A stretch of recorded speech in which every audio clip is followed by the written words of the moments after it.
అంటే ఏంగా మీపై కేవలం మేము ఈ స్థాయికి లైక్ అంటే ఇండస్ట్రీలో మీకంటూ ఒక ప్రత్యేకత తీసుకురావడానికి కారణం ఆర్జీవి.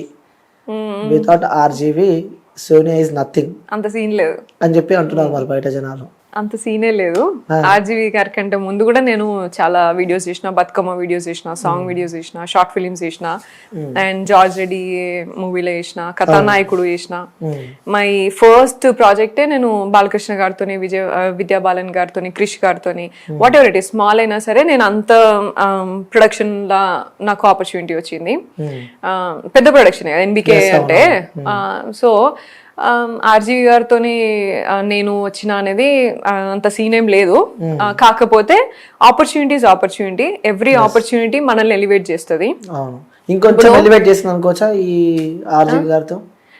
అంటే ఇంకొంచెం అనేది కూడా నేనేం చెప్పా, ఎందుకంటే ఎంత పాజిటివ్ ఉన్నదో అంత నెగిటివ్ కూడా ఉన్నది నాకు దాంతోనే. సో నేను సార్ ఫీల్ అయినా అంటే అంత ఫీల్ గారు, నేను అట్లా ఏం అంత సీన్ పట్టించుకోరు, ఆయనకు పెద్ద ఫరక పడదు. కానీ చెప్తానా, ఎంత పాజిటివ్ ఉన్నదో అంత నెగిటివ్ ఉన్నది ఆయనతోని చేసింది. కానీ నాకు పర్సనల్ గా డెఫినెట్ గా నేను చాలా నాకు ఫౌండేషన్ అనేది, కాన్ఫిడెన్స్ అనేది ఎవరిచ్చినా రాదు కదా. ఇప్పుడు నేను ఇంకొక 20 సినిమాలు చిన్న చిన్న లాగా ఇట్లా చిన్న చిన్న డైరెక్టర్స్ తోనో లేకపోతే యంగ్ డైరెక్టర్స్ తోనో అట్లా చేసింటే నాకు అంత కాన్ఫిడెన్స్ వచ్చేది కాదు. బట్ అవుట్ రైట్ నేను ఆర్జీవి గారి దగ్గర చేసిన తర్వాత నా కాన్ఫిడెన్స్ లెవెల్స్ అనేది ఇట్లా నువ్వు చేయగలుగుతావు ఇక అని ఫిక్స్ అయిపోయాను. నేను అప్పటిదాకా కూడా నాకు అవుతుంది అది పోయే ఎవ్రీ డే నేను చేయగలుగుతాను ఇది. అసలు నిజంగా చెప్పండి, హార్ట్ఫుల్ గా పోయినారా ఆర్జీవి గారి దగ్గరికి, లేకపోతే భయంతో పోయినారా? భయంగా ఎందుకు వీళ్ళతోని మనకి గొడవ, ఆర్జీవి గారు అంటే తెలిసే ఉంటది, ఏమనంటే ట్వీట్లు పెడతారు కదా, ఎందుకు నో అని చెప్పి ఇప్పుడు ఎందుకులే అని అనుకున్నా. భయమా వద్దు అని చెప్దామని కోనే పోయినా, అసలు చేయను అని చెప్పి చెప్దాము, కలిసి చెప్దాం అదే అని పోయినా. ఎందుకంటే ఫోన్లలో చెప్తే ఎందుకు ఏమున్నది అని అంటున్నారు కదా, సరే నేను ఎక్స్ప్లెయిన్ చేద్దాంలే పోయి డైరెక్ట్ గా అని అనుకున్నా. కానీ పోయిన తర్వాత నేను అడిగినా, సరే ఇట్లా చేస్తారా మీరు, ఎట్లా చేస్తారు మీరు, ఇప్పుడు చేసేలాగా చేస్తారా ఈ మూవీ అంటే ఆయన ఇంటెన్షన్ చెప్పిండు, ఇట్లా వేద్దాం అనుకుంటున్నా అనేది. నాకు అట్లా ఆడేం అనిపించలేదు. సో నాకు మంచి ప్రాజెక్ట్ నచ్చి కాన్ఫిడెన్స్ ఏమంటారు ఆయన నమ్మి చేసిన నేను. ఇక ఇదైతే కాదు సార్ నాతోని, నువ్వు అక్కడ సెట్లకు పోయినాక ఇది చేయాలి అది చేయాలంటే మాత్రం నాతోని కాదు. ఆర్జీవి గారికి అమ్మాయిలు అంటే ఇష్టం అని చెప్పి అందరికి తెలిసింది. సో మీరు అందులో యాక్ట్ చేసిన తర్వాత పాజిటివ్ కామెంట్స్ ఎక్కువ వచ్చినా లేక మీకు నెగిటివ్ ఎక్కువ వచ్చిందని చెప్పి మీరు అనుకుంటున్నారా? రెండు వచ్చినాయి. మంచిగా కొంచెం మెచ్యూర్డ్ ఉన్న వాళ్ళు చాలా మంది కూడా ఆర్టిస్ట్ అని ఒక డైరెక్ట్ గా నాకు ఆడిషన్స్ లేకుండానే డిసైడ్ అయిపోతున్నారు, ఈమెకు ఆడిషన్ అవసరం లేదు, ఆర్జీవి గారి దగ్గర నుంచి వచ్చింది, ఆర్జీవి సినిమా అవి ఉన్నాయి కొన్ని. అవి చాలా రూమర్స్ లాగా అట్లంతా తీసుకొచ్చినారు, అట్లనే సంపాదించింది అట్లనే ఇట్లనే అని మాట్లాడినరు. ఐ డోంట్ కేర్, నేను అట్లా కాదు. అంటే ఆర్జీవి గారు అంత ఈజీగా ఛాన్సెస్ ఇయ్యరు, వ్యక్తిగతంగా వాడుకున్న తర్వాతనే అవును అట్లా మాట్లాడతారు, తర్వాతనే మూవీస్ లో ఛాన్స్ ఇస్తారు. అంటే ఈ అమ్మాయికి 2 సార్లు అవకాశం ఇచ్చిందంటే అక్కడ నుంచి ఇంకొంచెం ఎలివేషన్ ఎక్కువ అయిపోయింది, లైఫ్ ఇచ్చింది ఆర్జీవి అని చెప్పి కూడా చాలా మంది జనాలు అనుకుంటున్నారు. సో వాళ్ళకి క్లారిటీ ఇవ్వాల్సింది. అంత సీన్ ఏం లేదు, ఆయనకి ఆర్టిస్ట్ పర్ఫార్మెన్స్ కి కొంచెం నచ్చింది అని అంటే తీసుకుంటాడు.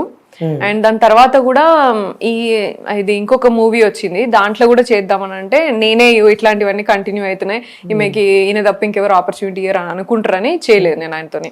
కాకపోతే అంత సీన్ ఏం లేదు, he is not that kind of a person. And మరి నా దగ్గర అయితే అటువంటివి జరగలేదు. అండ్ నాకు ఇప్పటి వరకు అంటే మొన్నటి వరకు ఆయన దగ్గర చేసేంత వరకు వచ్చిన రెమ్యునరేషన్ కంటే మంచిగా రెస్పెక్ట్ చేసి ఇచ్చిండు ఆయన. మిగతా వాళ్ళు ఇంకెట్లుంటుండే అంటే మామూలుగా పోతే చిన్న ఆర్టిస్ట్ లాగానో ఎట్లా చూసి ఎంతో కొంచెం ఇస్తాంలే అని అంటే ఎంత చెప్పండి అనేది మాట్లాడతాం కదా, అట్లా ఉండే. కానీ ఆయన కరెక్ట్ గా రెస్పెక్ట్ చేసి పే చేసిండు నాకు. సో ఆ విషయంలో కూడా మామూలుగా అట్లా అంత రెస్పెక్ట్ఫుల్ గా ఉన్నాడు. నన్ను ఇప్పటికీ కూడా పోతే అందరికి మదర్ తెరిసా వచ్చింది లేకపోతే సోషల్ సర్వీస్ వచ్చింది ఇట్లా అని. ఒక ఇంటర్వ్యూలో కూడా మీ గురించి కొంచెం పాజిటివ్ చెప్పినట్టు చూస్తున్నాం, తన సోషల్ వర్క్ చూసి తనని తీసుకున్నాం అన్న వర్షం. అండ్ హీ థాట్ లైక్ నేను ఎమోషనల్ గా కనెక్ట్ అవుతాను, అందరితోని కనెక్ట్ అవుతాను, నన్ను చూడంగానే కనెక్ట్ అవుతారు అని నమ్మిండు ఆయన స్క్రీన్ మీద కూడా. అండ్ నాకు అది తెలుసు కదా, కొంచెం సోషల్ వర్క్ లో అంతా ఉన్నావు కదా, నువ్వు యాక్ట్ చేయగలుగుతావు అని కూడా నా మీద వదిలేసిండు ఆయన చెప్పేటప్పుడు కూడా. నాకు ఎటువంటి ఇన్స్ట్రక్షన్స్ ఇచ్చేది కాదు, నువ్వు ఆమె ఎంత పెయిన్ గో త్రూ అయిందో నువ్వు అది చూపించాలి, నేను ఇటువైపు క్రైమ్ సైడ్ ఏమో నేను అది చూపించుకుంటా అట్లా అని చెప్పిండి అన్నట్టు. అంటే ప్రతి సీజన్ లా, అంటే మేబీ ఇది మీరు చెప్తారో చెప్పారో నాకు తెలియదు కానీ, అంటే అప్కమింగ్ ఒక బిగ్ బ్లాస్ట్ చేయబోతున్నారు, సో బిగ్ బాస్కి వెళ్తున్నారు అని చెప్పి కూడా, అంటే ఇందులో కూడా ఆర్జీవి పేరు వచ్చింది మళ్ళీ, ఎందుకంటే ప్రతి సీజన్ లో ఒకరు ఉంటారు కాబట్టి. అంటే పోయిన సీజన్ హరియానా తనతోనే, ఈ సీజన్ లో మీరు ఉండబోతున్నారు, ఆర్జీవికి సంబంధించిన ఒక glamorous girl Bigg Boss season 8 లో ఉండబోతుంది అని చెప్పి కూడా మనం వింటాం. మరి దానికి మీరేమంటారు? దానికి ఆర్జీవి గారిని ట్యాగ్ చేస్తే నాకు తెలియదు, కానీ సపోర్ట్ చేస్తే మంచిది, అంతకంటే లేదు నాకు సపోర్ట్ అయితే. కానీ ఎందుకంటే ఆయనకి ఇండైరెక్ట్ గా చాలా మంది ఫ్యాన్స్ ఉంటారు, నెగిటివ్ గా మాట్లాడే వాళ్ళు కూడా ఆయనకి ఫ్యాన్స్ ఉంటారు కాబట్టి సపోర్ట్ వస్తే నాకు ప్రాబ్లం లేదు, I will be very happy.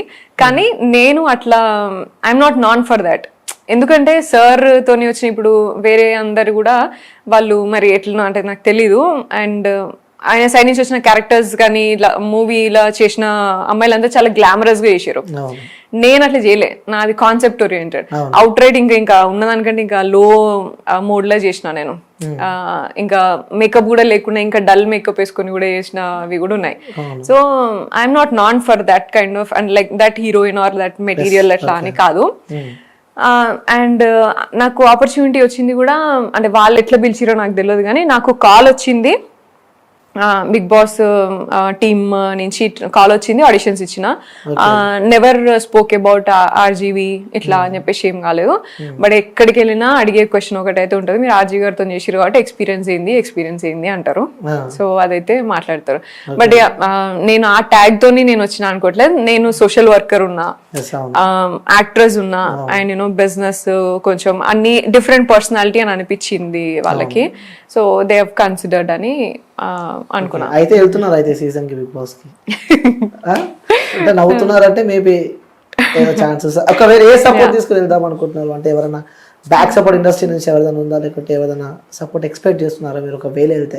నాకు ఇప్పటివరకు అట్లా ఎవరు ఇట్లా ఇది గాడ్ ఫాదర్ లేకపోతే ఇట్లా సపోర్ట్ అట్లా లాగా లేదు.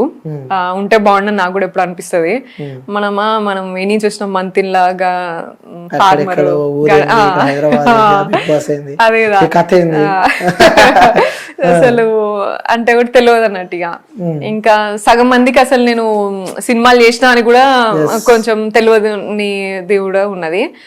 సో సపోర్ట్ అట్లా ఈ సపోర్ట్ ఆ సపోర్ట్ అని పెట్టుకొని పోయే పరిస్థితి లేదు, ఇంకా నేను అంత సీన్ లేదు నాకు. నేను ఇంకా కూడా నా సెల్ఫ్ స్ట్రెంగ్త్ ఉన్న చుట్టుపక్కల ఉన్న ఎవరైతే టీమ్ బిల్డ్ చేసుకున్నానో వాళ్ళ సపోర్ట్ తోనే ముందుకెళ్తున్నా అడుగు అడుగు కూడా. అండ్ అదే మీరు అన్నట్టు ఆర్జీవి గారు సపోర్ట్ చేస్తే అంతకంటే లేదు, నాకు సపోర్ట్ చేస్తే మంచిదే. అండ్ ఆల్సో నేను మంచి డైరెక్టర్స్ తోనే చేసినా కదా ఇప్పటి వరకు, వాళ్ళందరూ కూడా సపోర్ట్ చేస్తే మంచిదే. కానీ ఐ డోంట్ నో వాళ్ళు ఎంతవరకు బిగ్ బాస్ చూస్తారో ఎంతవరకు సపోర్ట్ చేస్తారో మనకు తెలియదు కదా. సో యాక్సెప్ట్ చేస్తారని అనుకుంటున్నా, ఎందుకంటే లైక్ నేను ఇప్పటి వరకు మూవీస్ చేసిన దాంట్లో నన్ను అందరు కూడా మంచి చేసినావు అని మాత్రం అన్నారు. ఇప్పుడు ఎట్లుంటుందో మరి.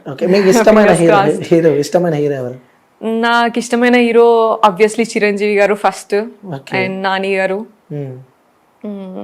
అండ్ రానా గారు కూడా ఇష్టం నాకు. సూర్య, వాళ్ళతో కలిసి నటించాలి. రానా గారితో ఐ డిడ్ అన్ యాంకరింగ్, నాకు యాంకరింగ్ ఆపర్చునిటీ వచ్చింది ఒక బుక్ లాంచ్ కి, అది ఒకసారి. అసలు అదొకటి ఆపర్చునిటీ. అండ్ చిరంజీవి గారితో నాని గారితో కూడా ఇట్లే యాంకరింగ్ చేయడానికి వెళ్ళినప్పుడు చేసిన నేను ఒకటి, కానీ ఇంకా నాకు యాక్టింగ్ ఆపర్చునిటీస్ రాలేదు.